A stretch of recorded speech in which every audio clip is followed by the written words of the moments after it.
बहुत लेट हुआ था।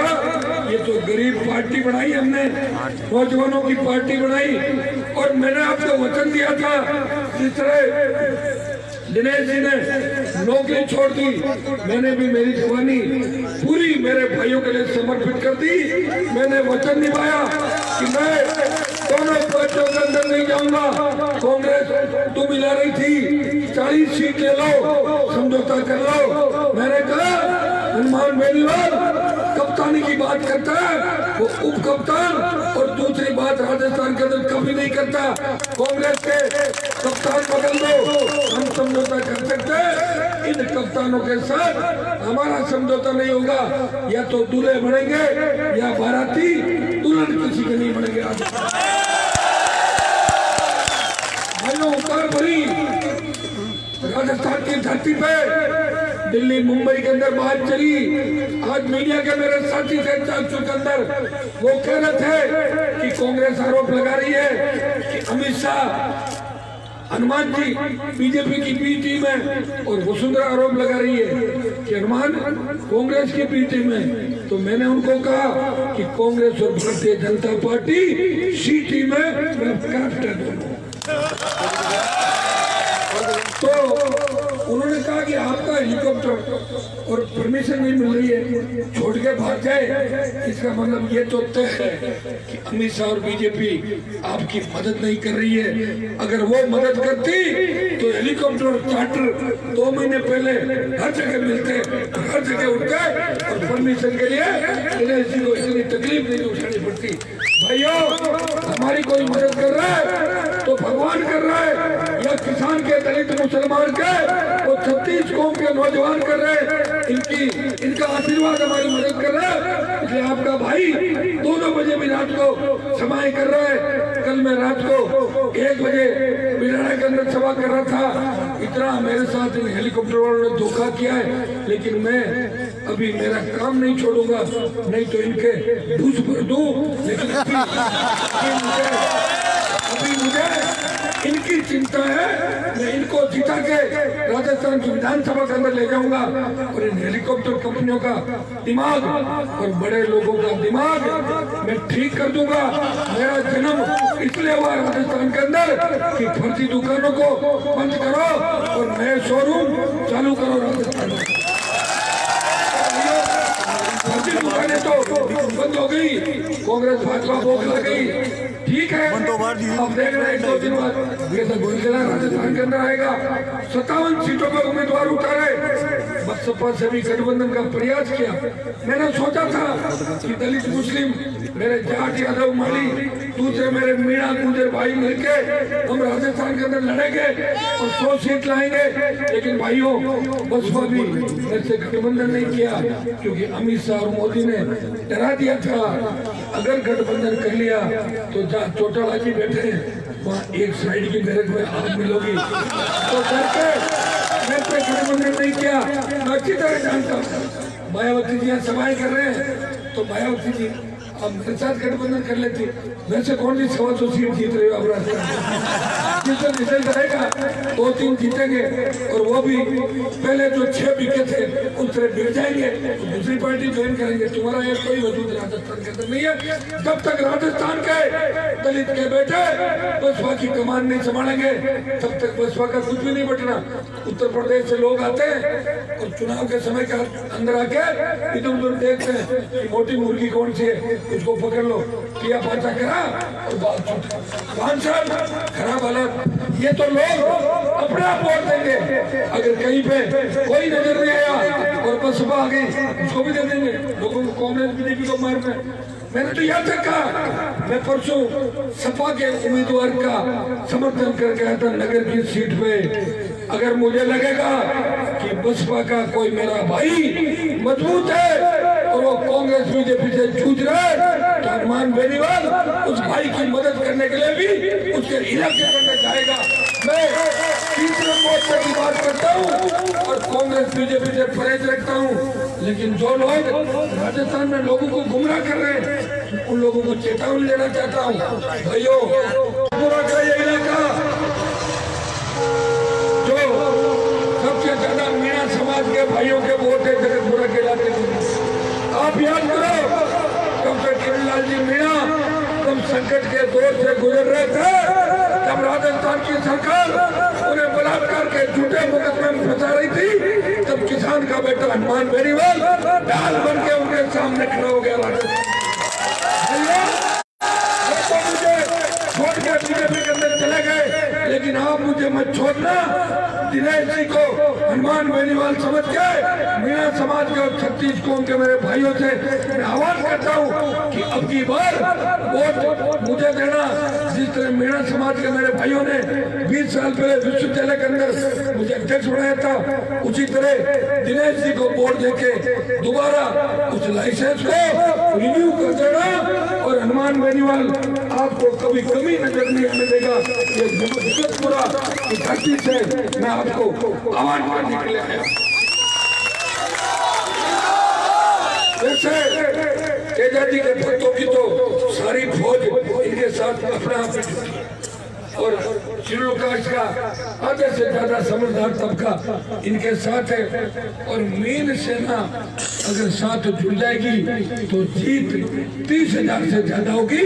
मैं मेरे छोटे भाइयों का आह्वान करता हूँ कि मैंने जगतपुरा के अंदर डॉक्टर साहब के साथ 5 किलोमीटर पैदल मार्च किया था, आपको बेरोजगारी भत्ता दिलाने के लिए, कोचिंग संस्थानों की दादागिरी खत्म कराने के लिए और वसुंधरा की दादागिरी खत्म कराने के लिए। इस वसुंधरा की तो दादागिरी हमने खत्म कर दी, इसको तो इसकी नानी याद दिला दी मैंने और गहलोत को उसके नाना जी याद दिला दूंगा।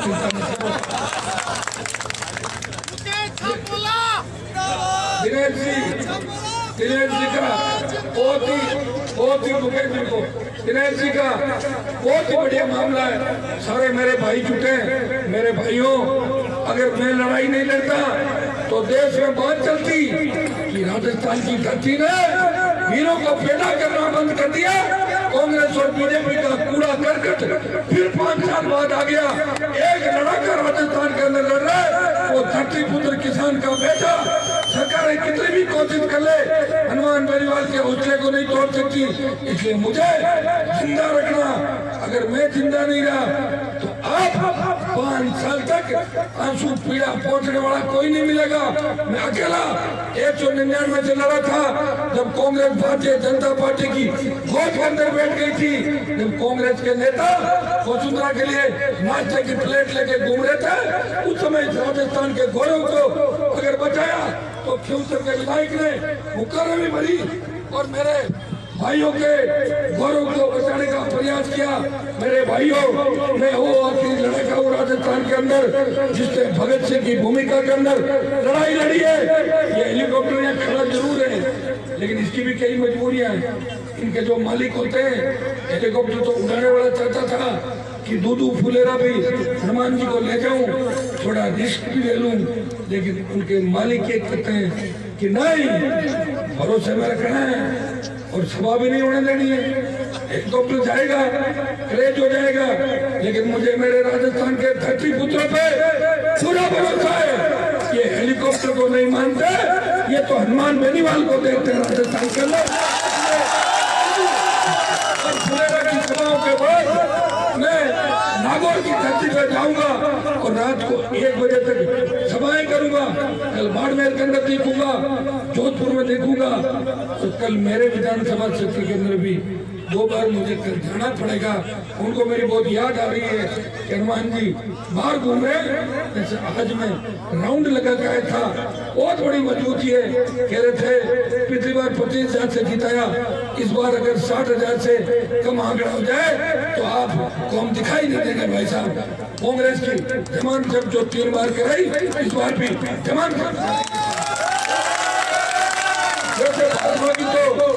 जमान जब मेरे आसपास 100 किलोमीटर में करीब मैं खिलवा दूंगा। और यहाँ भी मुझे लग रहा भाइयों मुकाबला है ही नहीं। यहाँ दिनेश जी आगे निकल गए और जगतपुरा के अंदर अगर आपने आशीर्वाद दे दिया तो उधर का इलाका तो टूट के पड़ेगा। बोतल ही बोतल लेकर आएगी। ये छोटे भाई इस तरह बोतल ले रहेंगे, इस तरह झंडा ले रहेंगे। इस बोतल के पानी से कांग्रेस और बीजेपी की गंदगी को साफ करके बंगाल की खाड़ी करना। जब जयपुर में रैली थी तो लोग कह रहे थे कि वसुंधरा परेशान थी, रोज 1 बोतल दारू पीती है। उस दिन मेरी हुकार के टाइम 2 बोतल दारू पी के पड़ गई। और आपको पता है कि पढ़ने के बाद क्या होता है, समझते हो आप? उठा के लगे थे भाइयों, इस वसुंधरा को अगर उसकी औकात किसी ने दिखाई, आपके भाई ने दिखाई, मेरे हेलीकॉप्टर रोक, मैं तो वैसे ही हेलीकॉप्टर मुझे शूट नहीं करता, मुझे तो फॉर्च्यूनर गाड़ी शूट करके। ये कई बच्चे कहते साहब हेलीकॉप्टर में क्यों घूम रहे हो, तुम इतनी बड़ी बड़ी सभाएं, इतना लंबा, बताओ मैं अगर कार्यक्रम यहाँ से देता तो सड़क मार्ग से कार्यक्रम करके क्यों से निकल जाता, रात से सारा प्रोग्राम कर लेता। लेकिन मुझे जगतपुरा के अंदर उतारना था। मुझे इन्होंने कहा प्रशासन वालों ने कि रिस्की जोन है। मैंने कहा हनुमान बेनीवाल तो खुद रिस्की है। जोन के अंदर ही मुझे मजा बहुत आता है जब ये होता है कि नहीं होने वाला काम हो उसको खुद दो। मैं कानून हाथ के अंदर नहीं लेता,